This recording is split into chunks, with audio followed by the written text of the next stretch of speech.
الله أكبر الله أكبر الله أكبر الله أكبر. أشهد أن لا إله إلا الله. أشهد أن لا إله إلا الله.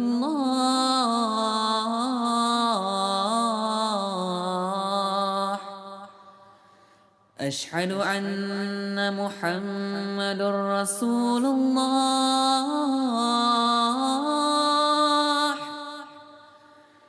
أشهد أن محمد رسول الله.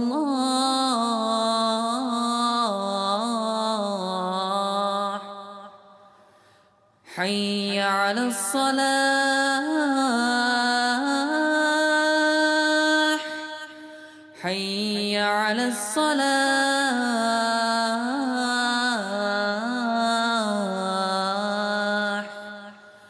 حي على الفلاح.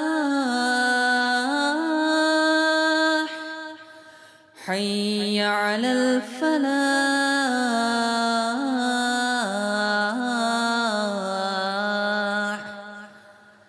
الله أكبر الله أكبر. لا إله إلا الله. أما بعد فأعوذ بالله من الشيطان الرجيم. بسم الله الرحمن الرحيم. الحمد لله رب العالمين الرحمن الرحيم مالك يوم الدين. إياك نعبد وإياك نستعين. اهدنا الصراط المستقيم صراط الذين أنعمت عليهم غير المغضوب عليهم ولا الضالين. بسم الله الرحمن الرحيم. الله ولي الذين آمنوا يخرجهم من الظلمات إلى النور والذين كفروا أولياؤهم الطاغوت يخرجونهم من النور إلى الظلمات أولئك أصحاب النار هم فيها خالدون. صدق अल्लाह अज़ीम. जो लोग ईमान लाए हैं उनका दोस्त अल्लाह है कि अंधेरे से निकाल कर रोशनी में ले जाता है, और जो काफिर है उनके दोस्त शैतान हैं कि उनको रोशनी से निकाल कर अंधेरे में ले जाते हैं. आमीन. Best brothers, sisters, Assalamu alaikum wa rahmatullahi wa barakatuh. Vrede zij met u allen, mogen de genade van de Almachtige en zijn zegeningen op ons allen rusten. Wederom welkom bij deze speciale gelegenheid voor ons allemaal op de vrijdag, om met Juma samen te zijn, samen Allah te loven en te danken, Allah te aanbidden, om leiding te vragen. Ik wil het vandaag met u hebben over licht voor ons allen. In het weekend van 24, 25 december, dat weet u allemaal, zal het kerstfeest worden gevierd door onze christenbroeders. En voorafgaand aan het kerstfeest hebben de christenen de adventsperiode. Dat is een periode waar ze zich voorbereiden naar het kerstfeest toe. En de adventsperiode is ongeveer 4 weken, 4 zondagen voor kerst. En wat doet men als aanloop naar kerst toe? Op elke zondag maken ze een kaars aan, op 4 zondagen eerder 1 kaars. De volgende zondag nog een kaars, dus op de 4e zondag hebben ze dan 4 kaarsen aan. Waarmee ze dus symboliseren dat Jezus als licht voor de wereld, voor hun is gekomen. En dit jaar op 14 december hebben onze hindoe vrienden ook een speciale gelegenheid herdacht, namelijk Gita Jayanti. U weet allemaal dat wij moslims in de Laylatul Qadr de openbaring van de Koran gedenken. En ook de hindoes hebben zo'n gedenking, dat is Gita Jayanti. Waar ze dus gedenken dat de Bhagavad Gita werd geopenbaard. Dat is ongeveer 5000 jaar terug. En ook dat wordt beschouwd als, zeg maar, zij beschouwen het als een licht voor de wereld. Zoals we lezen in een artikel op India Today. Bijna 6000 jaar geleden op die dag verlichtte een verblindende flits van schitterend licht het firmament van de menselijke beschaving. Die flits, die wonderbaarlijke spirituele gloed, was de boodschap van de Bhagavad Gita. En zo zien dus de christenen deze periode als een periode van licht. En ook de hindoes beschouwen dit als een periode van licht. Ook de Koran heeft heel wat versen die over licht gaan. En daar wil ik het vandaag met u over hebben. Ten eerste wordt geloof als licht aangeduid, zoals we zien in hoofdstuk 2, vers 257, wat ik eerder aan het begin heb gereciteerd. De vertaling luidt: Allah is de vriend van degenen die geloven. Hij brengt ze vanuit het duister in het licht. En degenen die niet geloven hebben het duivels tot vriend, die hen uit het licht halen, het duister binnen. Zoiets lezen we ook in hoofdstuk 14 vers 1, waarin Allah zegt: Ik Allah ben de ziende, een boek dat wij aan jou, Mohammed, hebben geopenbaard, zodat jij de mensen met de toestemming van hun Heer vanuit het duisternis naar het licht mag leiden. En zo zijn er nog meerdere versen, bijvoorbeeld hoofdstuk 57 vers 9. Hij is het die een duidelijke boodschap naar zijn dienaar stuurt, opdat hij jullie uit het duister tot het licht mag leiden. En in dergelijke versen wordt geloof dus beschouwd als licht en ongeloof wordt beschouwd als duisternis. Ook de Koran wordt aangeduid in de Koran als licht, zoals we zien in hoofdstuk 22 vers 8. Onder de mensen is er degene die zonder kennis over Allah redetwist en zonder leiding en zonder een verlichtend boek, Koran als licht. Hoofdstuk 64 vers 8. Dus geloof in Allah en zijn boodschapper en het licht dat wij hebben geopenbaard. Allah, boodschapper en het licht als openbaring, de Koran dus. Ook de profeet, vrede zij met hem, wordt met licht aangeduid in hoofdstuk 33 vers 45 en 46. Waarin Allah zegt: O profeet, waarlijk hebben wij u gestuurd als een getuige en een brenger van goed nieuws en een waarschuwer en als een uitnodiger tot Allah met zijn toestemming en als een lichtgevende zon. Profeet als lichtgevende zon. Bepaalde moslimgroeperingen die zien het letterlijk en ze zeggen dat de profeet zijn lichaam letterlijk licht uitstraalde en dat hij geen schaduw had en dergelijke. Maar dat is niet wat de Koran bedoelt. De Koran is bedoeld dat de profeet qua karakter en qua zijn functie in de maatschappij van toen licht heeft gebracht, spiritueel licht. Het is ook goed te weten dat de Koran ook eerdere openbaringen beschouwt als licht. Vaak zijn gelovigen van mening dat alleen hun eigen religie de ware religie is en alle anderen gaan naar de hel. En dan heb je ook binnen zulke religies sectes, groeperingen die vinden: alleen mijn groepering gaat naar het paradijs en allemaal, al zijn ze van dezelfde religie, die gaan ook naar de hel. Wat leert de Koran ons hierover? We zien in hoofdstuk 6 vers 91 staan waar Allah zegt: Waarlijk hebben wij de Torah geopenbaard die een leidraad bevat en licht. Aan de hand hiervan spraken de profeten die zichzelf onderwerpen aan Allah recht onder de Joden en de rabbijnen en de schriftgeleerden. De Torah, dat was dus voor de Joden. En in het volgende vers, hoofdstuk 5 vers 46, lezen wij: En na hen stuurden wij in hun voetstappen Jezus, de zoon van Maria, die bevestigde wat er voor hen was van de Torah. En wij gaven hem het evangelie dat een leidraad bevat en licht. Dus Torah en evangelie, zeg maar Oude en Nieuwe Testament, worden ook door de Koran als bron van licht aangeduid voor hun gemeenschap. En we lezen evenzo in hoofdstuk 35 vers 25 van de Koran: En als zij jou afwijzen, o Mohammed, degenen voor hen wezen ook af. Hun boodschappers kwamen tot hen met duidelijke argumenten en met geschriften en met het verlichtende boek. Allah zegt: Als zij jou afwijzen, o Mohammed, ook degenen voor hen werden afgewezen door hun volk. Dus ook daarvoor zijn er profeten geweest met geschriften, die werden afgewezen enzovoort. Dat is ook met Mohammed gebeurd.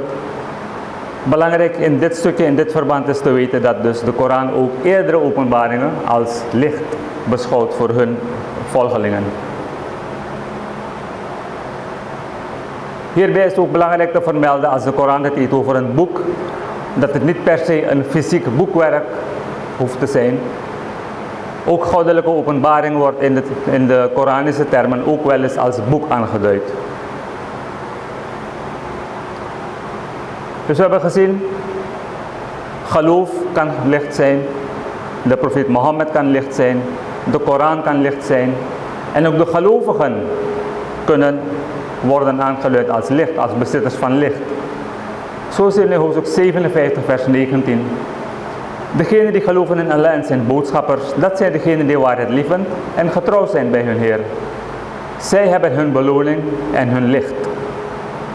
Evenzo in hetzelfde hoofdstuk 57 vers 28. O jullie die geloven, voldoen jullie plicht aan Allah en geloof in zijn boodschapper. Hij zal jullie 2 porties van zijn genade schenken en jullie een licht geven waarin jullie zullen lopen en hij zal jullie vergeven. Ook hier worden de gelovigen als licht aangeduid. En hier lezen we nog iets extra's erbij, dat Allah 2 porties van zijn genade zal schenken. Waarom worden per se hier 2 porties van de genade genoemd? 1 portie in deze wereld, 1 portie in het hiernamaals. En zo lezen we ook in hoofdstuk 45 vers 46, om het weer even over die 2 porties nog even daarover te hebben. Dat de gelovige 2 tuinen zal hebben. En daarmee wordt bedoeld een tuin in deze wereld en een tuin in het hiernamaals. Dus beloningen voor goede daden, daarop hoeft men niet te wachten tot na dit leven, tot in het hiernamaals. Ook in dit leven al kunnen we onze beloningen krijgen voor goede daden. We zien ook in hoofdstuk 57 vers 13. Op de dag waarop de hypocrieten tegen de gelovigen zullen zeggen: wacht op ons, dag des oordeels. Wacht op ons, zodat wij jullie licht van jullie kunnen lenen. Er zal worden gezegd: keer terug en zoek een licht. Dus hier wordt als verschil tussen gelovigen en hypocrieten gezien dat de gelovigen licht hebben en de hypocrieten hebben dat niet. Hoofdstuk 66 vers 8. O jullie die geloven, wens jullie tot Allah met oprecht berouw. Het is mogelijk dat jullie Heer jullie zonden van jullie zal verwijderen en jullie tuinen zal door binnentreden waardoor rivieren stromen, op de dag dat Allah de profeet en degenen die met hem geloven niet zal vernederen. Hun licht zal voor hen uitschijnen en aan hun rechterhanden en zij zullen zeggen: onze Heer, vervolmaak voor ons ons licht en schenk ons bescherming. Ook hier worden de gelovigen op de dag des oordeels aangeduid met bezitters van licht. En een extra punt hier is een dua die de gelovigen op die dag zullen zeggen: vervolmaak voor ons ons licht. Waarom deze dua als ze deze wereld iets hebben verlaten? De betekenis hiervan is dat geestelijke vooruitgang niet alleen voor deze wereld is. Ook als we deze wereld hebben verlaten, de ziel gaat verder en de ziel blijft niet statisch op één niveau. Ook in het volgende leven blijft de ziel zichzelf ontwikkelen. En dat is ook de bede die dit vers noemt, waar de gelovigen ook na dit leven zullen bidden. Onze Heer, vervolmaak voor ons ons licht en schenk ons bescherming. Dus de groei, het lichaam blijft achter, maar de geest, de ziel die overgaat, die blijft doorgroeien, doorstreven naar beter. Allah noemt zichzelf ook licht in de Koran. Een heel mooi vers, hoofdstuk 24 vers 35. Allah is het licht van de hemelen en de aarde. Een gelijkenis van zijn licht is als een zuil waarop een lamp staat. De lamp staat in een glas. Het glas is als het ware een heldere ster, aangestoken vanuit de gezegende olijfboom, niet in het oosten, noch in het westen, waarvan de olie licht geeft zonder dat het wordt geraakt door vuur, licht op licht. Allah leidt naar zijn licht wie het hem behaagt En Allah brengt voor de mens gelijkenissen naar voren. Dat lezen we dus in hoofdstuk 24. En hier wordt aangegeven dat het goddelijk licht van de Koran voor de hele wereld is bestemd. Want het staat hoog op een zuil. Het is aangestoken vanuit een olijfboom, zeg maar olijfolie, die niet tot het oosten of het westen behoort. Het is dus niet gebonden aan het oosten of het westen. Verder is het licht in een glas en zodoende is het zeg maar beschermd. Dat kan niet zomaar worden uitgeblazen. En over de bescherming van dit licht zegt de Koran in een ander vers, hoofdstuk 9 vers 32, over de ongelovigen. Zij wensen het licht van Allah te doven met hun monden. En Allah staat niets anders toe dan de vervolmaking van zijn licht. Hoewel de ongelovigen dit afwijzen. Hier zegt Allah dus dat hij, het licht, zijn licht blijft beschermen. En we zien dat er vanaf het begin van de islam al 1400 jaar zoveel tegenstand is geweest. Tegenwoordig ook in de westerse wereld. U heeft het allemaal wel gevolgd. Nederland, Frankrijk, andere landen. En toch blijft het licht van de islam zich verspreiden. Toch blijft de islam nog groeien.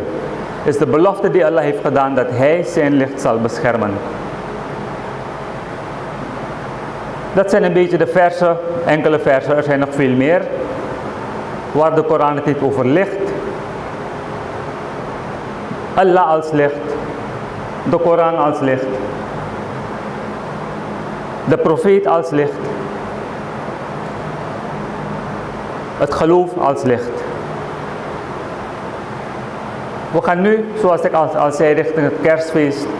Een periode dat door nagenoeg iedereen, ongeacht welke religie die aanhangt, als een periode van plezier, van vreugde wordt beschouwd. Een periode waar we misschien een beetje extra vrij hebben. Een periode waar we met familie bij elkaar komen, met het gezin bij elkaar komen. Laten we deze periode benutten om ons alvast te bezinnen hoe ons afgelopen jaar is geweest. Het jaar dat bijna afgelopen is. En laten we ons voornemen om middels gebed, meditatie en bezinning meer licht in ons leven uit te nodigen. Laten we de Koran als licht, als voorbeeld nemen. De profeet als licht nemen, als voorbeeld. Allah's wetten, regelingen als licht nemen, als voorbeeld. Voor zover we dat nog niet hebben gedaan, nog niet genoeg hebben gedaan misschien, is nooit te laat. Morgen kan het te laat zijn. Dus een voornemen om te zeggen, ik zal 1 januari beginnen. Kan natuurlijk, maar wie garandeert ons dat we 1 januari zien? Als er een goed voornemen is, we hebben straks wat extra vrije dagen zoals ik al zei. Laten we proberen van deze vrije dagen gebruik te maken. Om alvast de routine van ibadah ons eigen te maken. En waar nodig en mogelijk laten we ook zelf een licht zijn voor onze omgeving. Het licht dat wij van Allah ontvangen. Laten we dat ook uitstralen naar onze omgeving toe. Misschien zijn er mensen die verdriet hebben. Mensen die in rouw verkeren. Die wat hulp, wat troost nodig hebben. Als wij in de gelegenheid zijn hun dat daarmee te ondersteunen, laten wij dat doen. Zij die in moeilijkheden verkeren. Financieel is een zware tijd voor zoveel mensen. Als wij kunnen helpen, laten we helpen. Laten we niet alleen voor onszelf leven. Laten we ook kijken waar wij in de maatschappij op welke manier dan ook hulp kunnen verlenen. Laten we proberen dat ook te doen. Barakallahu li wa lakum fil Qur'anil azim.